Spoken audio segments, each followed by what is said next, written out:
वंदे मातरम साथियों, बात करते हैं नंबर सिस्टम संख्या पद्धति की। तो देखना,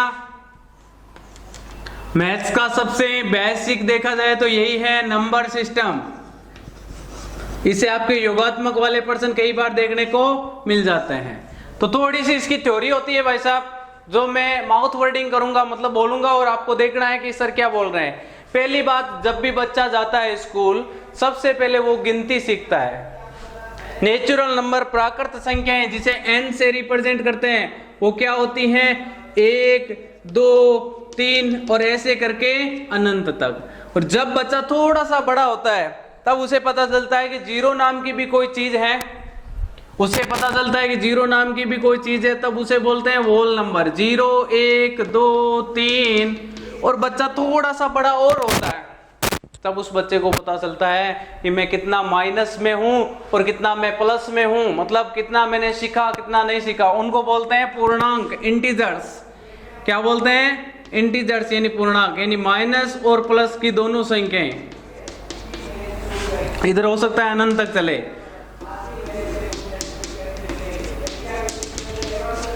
प्राकृत संख्याएं जिनको आप काउंटिंग होती है 1 से, पूर्ण संख्याएं जब बच्चे को नॉलेज हो जाता है जीरो का, और जब बच्चा थोड़ा सा बड़ा होता है तब उसे पता चलता है कि पूर्णांक नाम की भी कोई चीज है, उसे बोलते हैं इंटीजर्स। तो थोड़ी सी काम की बातें हैं, ये आप देख लो, फिर अपन डायरेक्ट क्वेश्चन पे आते हैं। अगली बात है अभाज्य संख्याएं। थोड़ा सा ध्यान से देख लेना, ये टॉपिक कई बार क्वेश्चन ले लेता है। अभाज्य संख्याएं, हालांकि इससे क्वेश्चन कई बार लेंथ इजी वे में नहीं आता इतना, फिर भी ध्यान रखो कि अभाज्य संख्या है जिनमें या तो खुद का भाग जाए या फिर एक का, जैसे 2, 3, 5, 7 है ना, ऐसे करके जितनी भी संख्याएं होती है 11, 13, 17, 19, मतलब ऐसी संख्याएं जिनमें या तो खुद का भाग जाए या फिर एक का, उन्हें क्या बोलते हैं? अभाज्य संख्याएं। या तो खुद का भाग जाता है या फिर एक का, उन्हें अभाज्य संख्याएं कहते हैं। अभाज्य संख्याओं के संदर्भ में देखा जाए तो सबसे छोटी अभाज्य संख्या 2, सबसे छोटी अभाज्य संख्या 2। बोलो, बात क्लियर हुई क्या? सबसे छोटी अभाज्य संख्या, सबसे छोटी अभाज्य संख्या क्या है भाई साहब? 2। अब मुझे एक बात बताना, देखो डायरेक्ट कुछ स्टेटमेंट लिखूंगा, डायरेक्ट स्टेटमेंट के डायरेक्ट क्वेश्चन ऐसे लर्न होने चाहिए बाय द टिप्स कि 1 से 25, 1 से 25, 1 से 25 तक अभाज्य संख्याएं 9, 1 से 25 तक अभाज्य संख्याएं, 1 से 25 तक अभाज्य संख्याएं होती है साहब 9, डायरेक्ट याद करना है। दूसरा 1 से 50 तक, 1 से 50 तक अभाज्य संख्याएं होती है साहब आपकी वहां पे 15, ये डायरेक्ट पूछ लेता है, ये डायरेक्ट याद करना है, याद रखे डायरेक्ट, गिनने नहीं बैठोगे वहां कि लिख लूं और फिर सारी गिन लूं, गिनने बैठोगे क्या? सीधी सी बता दूं, याद रख लेना 9, 15, फिर 1 से 75, 1 से 75 तक अभाज्य संख्याएं होती है साहब 21, और आपकी 1 से 100 तक अभाज्य संख्याएं होती है 25। डायरेक्ट पूछता है इन चारों स्टेटमेंट में से क्वेश्चन, यदि आएगा तो यहां से आएगा, क्वेश्चन पॉइंट लगा लो कि 1 से 25 तक अभाज्य संख्याएं 9, 50 तक पूछे तो 15, 21, 25। याद कैसे रखना है? 9, 15, 21, 25, 9, 15, 21, 25, डायरेक्ट याद हो जाएगा। अब एक बात बता दूं, अभाज्य संख्याओं के संदर्भ में 2 चीजें और। पहली बात इनका एलसीएम, दूसरी बात इनका एचसीएफ, दूसरी बात इनका एचसीएफ। 2 अभाज्य संख्याओं का एलसीएम होता है उनका गुणा, क्या होता है? गुणा। और 2 अभाज्य संख्याओं का एचसीएफ हमेशा ही क्या होता है? 1। ध्यान रखें इस बात का। जैसे 2 और 3 है, इसका आपको पूछ ले एलसीएम क्या है तो क्या होगा? 6। बात समझ मारिए, इनका एचसीएफ क्या होगा? 1, क्योंकि एचसीएफ का मतलब होता है कॉमन, इन दोनों में कोई भी कॉमन नहीं है।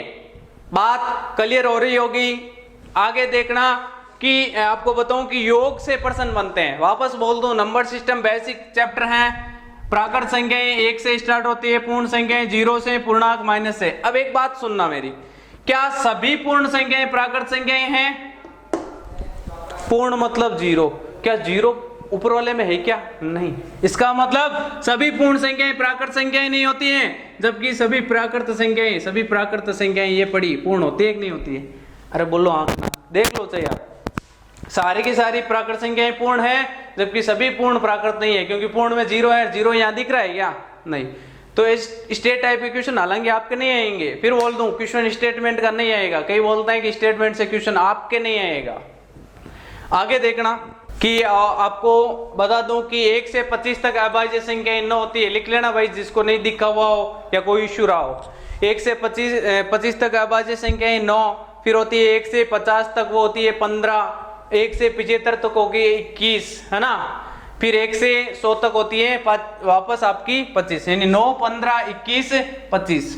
9, 15, 21, 25 याद कर लो। ये तो है 1 से 50 तक, ये है कहां तक? 75, 25 तक, ये है 25 तक, ये 50 तक, ये आपकी 75 तक और ये आपकी 100 तक। याद कर लेना। 9, 15, 21, 25, 25, 50, 75, 100 ना। डायरेक्ट क्वेश्चन आता है, यहां से आएगा तब। आगे देखना कि n प्राकृत संख्याओं का योग होता है n bracket n plus 1/2। n प्राकृत संख्याओं का योग, n प्राकृत संख्याओं का योग होता है आपका n bracket n plus 1/2, n bracket n plus 1/2। जैसे मैंने आपका क्वेश्चन देखना, क्वेश्चन ये है, आपको बोल दिया जाए 1 से 100 तक प्राकृत संख्याओं का योग, 1 से 100 तक प्राकृत संख्याओं का योग। देख लेना, अच्छे क्वेश्चन है, आपके पूछे जाते हैं ऐसे। 1 से प्राकृत संख्याओं का, 1 से 100 तक प्राकृत संख्याओं का योग। फॉर्मूला क्या है? n bracket n plus 1/2, n bracket n plus 1/2। तो ये होगा 1 से 100 तक, यानी 100। तो 100 प्लस 1 क्या होगा? 101/2। ये इससे कैंसिल होगा 50 बार। ये हो जाएगा 5, 1, 5, 0, 5, 5050। डायरेक्ट याद कर लेना, ये ऑप्शन में मैंने कई बार देखा है आपके आर्मी के एग्जाम में। यही तो मजे की बात है कि विद फिगर कई बार बच्चे ऐसे होते हैं कि मतलब याद क्वेश्चन इतनी बार सोल्व कर लेते हैं कि उनको आते ही क्वेश्चन के यार ये तो वही तो ऑप्शन है, निकालते नहीं है। होता है कब? जब आपके पास अच्छे नोट्स हो। कचरा पढ़ लो, इतनी बड़ी बड़ी गाइडें पढ़ लो, फिर करना देखे। क्वेश्चन हो सकते हैं, लेकिन ये कभी वो आप नहीं बोल सकते कि विद फिगर हमारे क्वेश्चन आया था। मैं बोल रहा हूं आएंगे, लेक्चर वीडियो आप ढंग से देखते हो तो। नेक्स्ट देखना, इसी से राज की बात। आपको बोल दिया जाए कि 51 से 100 तक, है ना, कि A से B तक की, जैसे आपको बोल दिया जाए कि 1 से 100 तक प्राकृत संख्याओं का योग था n ब्रैकेट n प्लस 1। अब मैं आपको एक छोटी सी एक बात, राज की बात देखना, इसी से एक आगे क्वेश्चन पॉइंट देखना। n सम संख्याओं का योग, थोड़ा सा इस चीज को देखो पहले। n सम संख्याओं का योग इसी फॉर्मूले से निकलता है। यहाँ n ब्रैकेट n प्लस 1/2 था ना, इसमें से केवल इतना सा रख लो। क्या? n ब्रैकेट n प्लस 1, केवल ऊपर वाला पार्ट याद हो तब दिमाग में रख लेना किसकी बात हो रही है? सम की। तो योग क्या होगा? n bracket n plus 1। बोलो बात क्लियर हुई क्या? प्राकृत का है तब बटा में 2, केवल सम का है तब ये। तो देखना भैया, मैंने बोल दिया 1 से 100 तक सम संख्याओं का योग। क्वेश्चन देखना, 1 से 100 तक सम संख्याओं का, 1 से 100 तक सम संख्याओं का योग। मुझे बात बताना, 1 से 100 तक जो है संख्याएं, उनमें सम भी है और विषम भी। सम संख्याएं कौन सी होती है? मैंने लिखवाया नहीं। क्यों नहीं लिखवाया? क्योंकि ज्यादा लिखवाने से कोई मायना नहीं रखता यदि आपका क्वेश्चन नहीं आए। 1 से 100 तक सम मतलब 100 में 2 का भाग दे दे, कितना आएगा? 50। तो 50 सम होगी, 50 विषम। सम किसमें? ऐसी संख्या जिनमें 2 का भाग जाए, 2 का भाग जाए। भैया देखना, यहाँ कितनी होगी? 100/2, यानी 100/2 आपकी 50, n की वैल्यू 50। तो ये हो जाएगा 50 गुणा 50 प्लस 1 51। तो ये होगा 5 को 1 से 5, 5 5 25 और ये 0, 2550। बोलो कोई दिक्कत हो तो मेरे हिसाब से किसी की दिक्कत नहीं होनी चाहिए। दोनों ही क्वेश्चन बहुत इंपॉर्टेंट चल रही है। अब जो आपकी सीरीज चल रही है वहां ऊपर नाम लिख लेना इंपॉर्टेंट। ये जो आप यहां देख रहे हो ना, इसमें से कई क्वेश्चन आते हैं, स्क्रीनशॉट ले लो या इसका ढंग से कि 1 से 25 तक अभाज्य संख्या 9 होती है, 1 से 50 तक आपकी 15, 1 से 75 तक 21, 1 से 100 तक 25। पहली काम की बात और क्वेश्चन पॉइंट यहां से निकलता है। दूसरा क्वेश्चन पॉइंट ये, और आगे देखना, इसी में देखना भैया। अब कुछ क्वेश्चन लेते हैं इंपॉर्टेंट और आपकी बातों को वहां क्लियर करूंगा।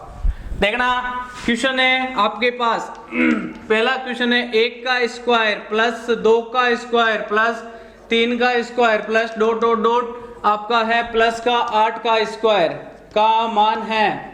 आप बोलोगे सर ये स्क्वायर वाला हमें करवाया नहीं, तो साहब मैं सीधे फॉर्मूले करवाने के बजाय डायरेक्ट क्वेश्चन करवाता हूं।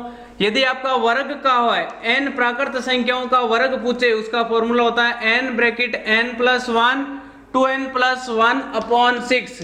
ढंग से देख लेना, n bracket n plus 1 2n plus 1 upon 6। यहाँ n की वैल्यू कितनी है, यहाँ n की वैल्यू है 8। कितनी है 8, तो यहाँ रख दो 8 गुणा 8 और 1 कितने हो गए 9। यहाँ 8 रखोगे तब 8 2 16 और 1 17 बट्टे 6। अब देखना 3 से कैंसिल होगा, ये 2 बार, ये 3 बार, ये 3 2 से कैंसिल होगा 4 बार, 4 3 12, 12 को गुणा करना है 17 से, 17 2 34 का 4 3 चला गया, 17 और 3 20, आंसर आ गया आपका 204। ये था स्क्वायर का। नेक्स्ट क्वेश्चन देखना, नेक्स्ट क्वेश्चन जैसे है 1 का क्यूब प्लस 2 का क्यूब प्लस 3 का cube plus dot dot dot plus आपका 4 का क्यूब प्लस 5 का क्यूब प्लस 6 का क्यूब का मान है। सीधा बता दूं कि n प्राकृत संख्याओं का योग होता है, वापस देख लेना एक ही फॉर्मूले से 3, n bracket n plus 1 upon 2, n प्राकृत संख्याओं का योग, n प्राकृत संख्याओं का योग, n प्राकृत का, और सम का पूछे तो सम का होता है साहब इसी फॉर्मूले में से ऊपर वाला ले लो, n ब्रैकेट n प्लस 1। और यदि आपको पूछे घन का तो यह क्या करोगे, इसी फॉर्मूले में n bracket n plus 1 upon 2 का होल स्क्वायर। लो एक फॉर्मूले से 3 फॉर्मूले, तीनों एक साथ याद कर लो। n प्राकृत संख्याओं का योग n bracket n plus 1, n सम संख्याओं का योग n ब्रैकेट n प्लस 1 केवल ऊपर वाला, केवल ऊपर वाला। और यदि घन का पूछ ले तो n bracket n plus 1 upon 2 का स्क्वायर। बहुत काम की बात है, मजा आ रहेगा यदि यहाँ वीडियो देखोगे तो। यहाँ n की वैल्यू कितनी है, यहाँ n की वैल्यू है 6, तो यहाँ घन का है ना, ये घन ही तो है। इस क्वेश्चन को वो ऐसे भी पूछ सकता है, 1 प्लस 2 का 8 होता है, 3 का 27, 4 का 64, 5 का 25, सॉरी 125 और 6 का होता है 36, 216 का मान है। समझ में आ रहा होगा मैं क्या बोल रहा हूं। तो यहां देखना 216 किसका होता है, 6 का होता है, तो n की वैल्यू क्या हुई 6। इसमें रख दो घन वाले में n bracket n plus 1 upon 2 का स्क्वायर, तो ये होगा 6 गुणा 7 बटा 2 का स्क्वायर, ये होगा 3 बार 7 ही 21, 21 गुणा 21, 21 का वर्ग होता है 441, 441। वापस बोल दूं कि दोनों बहुत इंपॉर्टेंट क्वेश्चन है, ऊपर लगा लो इंपॉर्टेंट, कि स्क्वायर वाला है तो हमने यहां रख दिया, जैसे 8 था तो 8 रख दिया, 1 का स्क्वायर प्लस 2 का स्क्वायर प्लस समथिंग यहां था, तो वर्ग का फॉर्मूला होता है, ये बहुत इंपॉर्टेंट है भाई। सारी चीजें कई बार पूछ ली जाती हैं और यही आएगा यदि नंबर सिस्टम से आएगा, इसलिए मैंने थ्योरी में ज्यादा माउथ वर्डिंग वो परिभाषाएं नहीं लिखाई रे। क्यों नहीं लिखाई, आती तो है नहीं, जहां मुझे लगेगा वहां करवा दूंगा, बात खत्म, श्योर रह जाओ। वापस आगे देखना, नेक्स्ट बातें क्वेश्चन है आपके पास कि 61 से 100, आप देखना 1 से 100 तक प्राकृत संख्याओं का योग आपने लगाया n प्लस 1 बटा 2। अब आपने मैंने बीच में से पूछा है क्या कि 61 से 100 तक प्राकृत संख्याओं का योग, थोड़ा स्टार लगा लेना, क्वेश्चन अलग है। 61 से 100 तक प्राकृत संख्याओं का योग, देखना 61 से 100 तक प्राकृत संख्याओं का योग, इसकी ट्रिक होती है साहब योग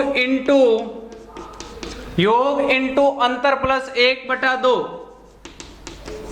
अंतर प्लस 1/2, इनका योग कितना होगा 61 और 100 का, 61 प्लस 100, अंतर क्या होगा, अंतर होगा 100 माइनस 61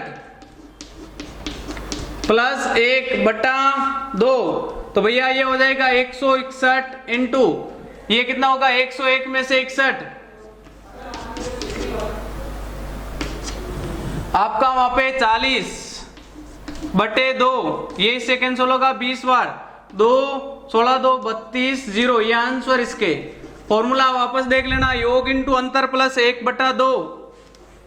यदि आपको लगातार पूछता, ऐसे पूछता 1 से 100 तक प्राकृत संख्याओं का योग, तब फॉर्मूला लगता n ब्रैकेट n प्लस 1/2, जबकि इसने बीच में से पूछा है 61 से 100, यानी आपको ऐसे पूछ ले a से b बीच में से पूछ ले, तब फॉर्मूला ये लगेगा योग इंटू अंतर प्लस 1/2। मेरे हिसाब से कमिटमेंट ये है कि आपको क्लियर हो रहा है। अगला देखना स्थानीय मान के प्रश्न, थोड़े से बात करेंगे, ज्यादा आपका क्वेश्चन आता नहीं है। स्थानीय मान होता है क्या है, मैं डायरेक्ट क्वेश्चन लेता हूं। मैंने पूछ लिया आपको 4 9 5 8 7 में 5 का स्थानीय मान है, 5 का स्थानीय मान। दूसरा क्वेश्चन ले लिया मैंने जैसे कि 4 9 5 0 1 में क्या 0 का स्थानीय मान, 0 का स्थानीय मान। तो देखना ढंग से कि स्थानीय मान जिसका पूछे उसको लिख दो, पीछे कितने अंक है उतने 0 लिख दो। जैसे 5 का पूछा है तो 5 लिख दिया मैंने, यहाँ पे पीछे कितने अंक है 1 2 2 0 लगे, ये आंसर। आगे देखना 0 का स्थानीय मान हमेशा ही 0 होता है, काम की बात। 0 का स्थानीय मान प्लेस वैल्यू हमेशा क्या होती है 0, कहीं पे भी आए चाहे, आंसर क्या होगा 0। बोलो बातें क्लियर हुई क्या? वापस बोल दूं कि योग वाले प्रश्न आपके इसमें से पूछा जाता है, स्थानीय मान, जातीय मान। अब बात करेंगे अपन शांत अशांत दशमलव, इस प्रकार के क्वेश्चन कैसे बनते हैं। तो आपको बता दूं नोट्स बनाते रहे, और जो जहां क्वेश्चन जहां देखो मैंने यहाँ स्टार नहीं लगाया, इसका मतलब ये सरसरी नजरों में, जहां स्टार ट्रिपल स्टार की बात होती है उनको ढंग से। ऑल द बेस्ट, लगे रहे।